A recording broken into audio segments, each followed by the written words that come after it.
When it comes to running a trash can cleaning business, you have to be ridiculously careful when it comes to your pricing. It's already a service that not a lot of people know about, and trust me, once you start to try to get extreme with your price points, you're never going to land a job. People don't want to pay this amount if they don't even know about it. And that's exactly what I'm going to get into today. Everybody thinks that my prices are too cheap, and other guys with can cleaning businesses can't land a single job because you're trying to charge too much. The crazy thing is how many comments I actually do get of guys thinking that they want to start a can cleaning business, and they say, Matt, why are you charging so cheap? People would pay way more money for this. And then on the other side, I have people saying that I'm a scammer because why would you charge $20 for this service that takes you 15 minutes? The hard thing about all other kind of different service businesses, especially the ones that I've been a part of, can cleaning, mobile detailing, lawn care, they all have very hard caps at their price points that customers are not really willing to pay above that. So whenever it comes to lawn care, if you were going to go out and you were going to try to quote somebody to add their yard to your lineup, it's going to be really hard for you to get anything above like $50 to $60 unless the yard is really big. Obviously that's going to be an outlier, but it's really difficult, and people are going to cut you off right there and stop accepting your business. If you need help keeping up with customers, sending estimates, invoices, or collecting payments from all of your customers for free,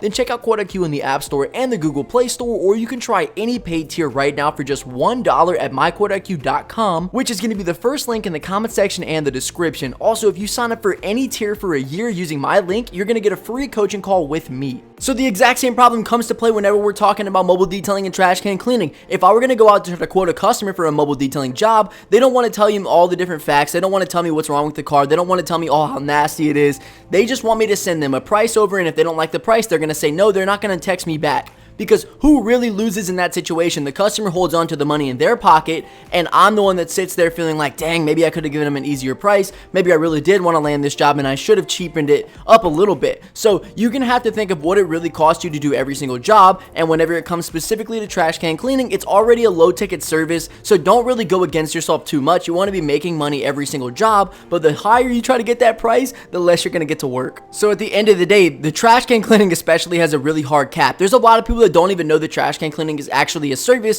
whereas I have guys in my comment section claiming they've been doing it for 30 plus years. There's nobody in my area that quite cleans trash cans the way that I do, and I've actually found a lot of new students in all other different states around me that had no idea it was a thing as well. This is where you should get really excited though. If you're a front runner in a business like this, nobody knows what you should be able to charge. In this case, you're able to kind of set the price points that are average and understandable. Unlike lawn care and mobile detailing, people know what it would cost to get their car mobile detailed. Not everybody, of course, but everybody kind of has a hard limit or a hard understanding of like, you know what, okay, $300 to $400 for not a ton of services, I'm probably not going to pay that. Also, lawn care, people that were like, $70 is probably not going to be what I want to get, because they could find anybody else cutting grass for a much cheaper price who might even do a better job, who might even do it faster, who might even have less customers. That way, this particular business owner can come out and service you all the time because they have way less customers that they have to manage. Now they desperately need the clientele, so of course they're going to go ahead and cheapen you so they can get the service. Like some guy down the street named Juan who does mobile detailing, everybody comments about it saying, hey listen, I'm just gonna go to Juan down the street who charges $60. Why would I pay you $250 to do the whole job? So like I said, lucky for me, with a lot of customers, I'm a front runner in the trash can cleaning space, especially in Louisiana, especially around where I live. And so in this case, I get to create up all the prices that I wanted to, which a lot of my students and a lot of the guys watching these videos had piggybacked on, which is $25 for the first trash can and then $5 to $10 for any additional can after that.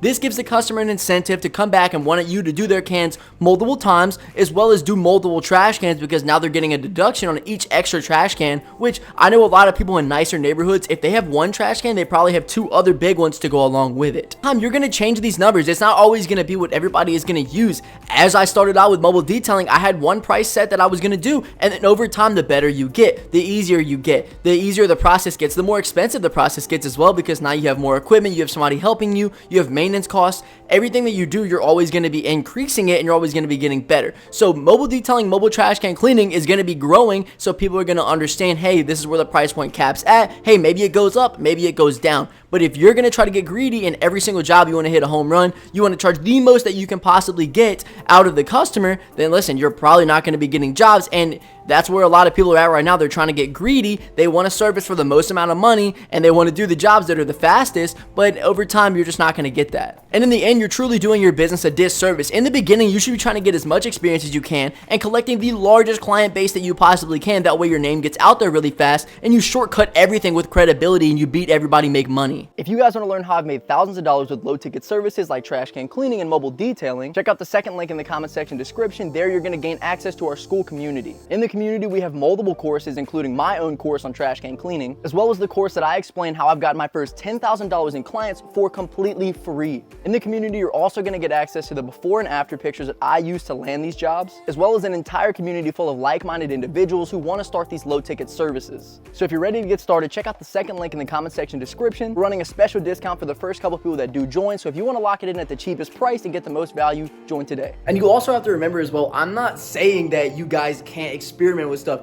You need to be telling customers like, hey, listen, I'm going to be upping my price, or I'm going to be doing this. If you have older customers, I would try to make things as retainable as possible. I wouldn't increase your price or let them know that you're increasing your price. Maybe if there's a situation where they ask you for extra stuff, you can be like, hey, listen, okay, great. This is what we're going to do. I'm going to have to add this, this, this, and this, and you can increase your price that way.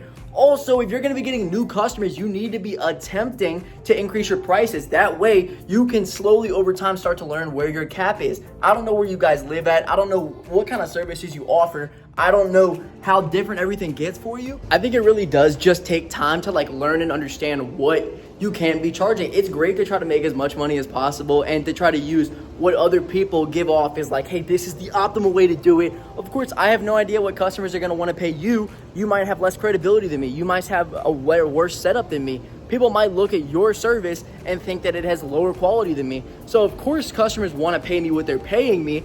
I've already proved myself. I've already gained credibility with the people that I'm servicing constantly. Not that I don't pull new jobs. I get new customers all the time. That's not what it's about.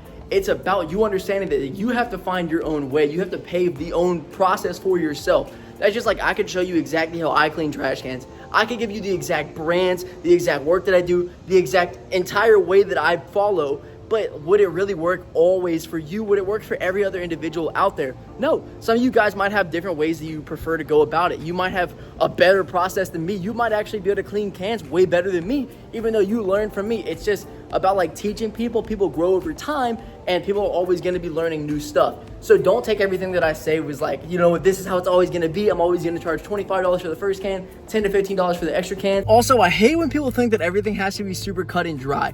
I don't always charge the same amount for every single customer, every single job. If the customers don't know each other, I'm sometimes charging different numbers. It just depends how badly you want the job. It depends how badly you want to retain this customer. If it's somebody that you don't think is going to be a great fit and you're like, you know what, they're kind of rough, they're around the edges, their vehicle looks rough, where they live looks rough, especially if you're looking through Quote IQ or just use Google Earth, and you can go ahead and see where they live at and kind of, you know, give your opinion on, all right, this is not where I want to go, or this is where I want to go. So sometimes there's a lot of jobs that I actually would quote and I didn't even care if I got them, and I ended up getting them. So instead of me charging for my can cleanings, I don't know, $30 or $25 for the first can, I might charge $50 for the first can and say, you know what, $50 for the first can, $5 to $10 for any additional cans, and you end up doing 2 to 3 cans and you don't even mean to do the job. It's just given to you because the customer doesn't know anybody else that does the service, and maybe they really do need it. So those are the kind of situations that you're going to benefit from. But everything always changes. Even with mobile detailing, I especially change things. Sometimes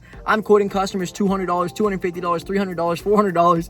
If I really want the job, I might even hit them at a great number at like $150. $200. Those are kind of my optimal spots. It just depends where your service caps at in your area with your business name, your credibility, everything, your quality. Even if you've already serviced the customer, even if you've never even seen them, never met them, you know what you have to offer, and based on the way you're messaging the customer, they know what you have to offer as well. So that's what you're competing with whenever you're setting the price. Somebody could get a quote from anybody else if they want to, and if you're super desperate for the job, guess what? I can tell you exactly how you'd be pricing it, cheap as hell, because you would get it. You would gain the job.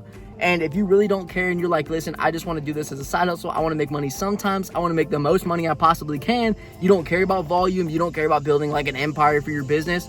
Then you know what? Just hit people with some crazy quotes. And if you end up getting the job, you get the job. Great.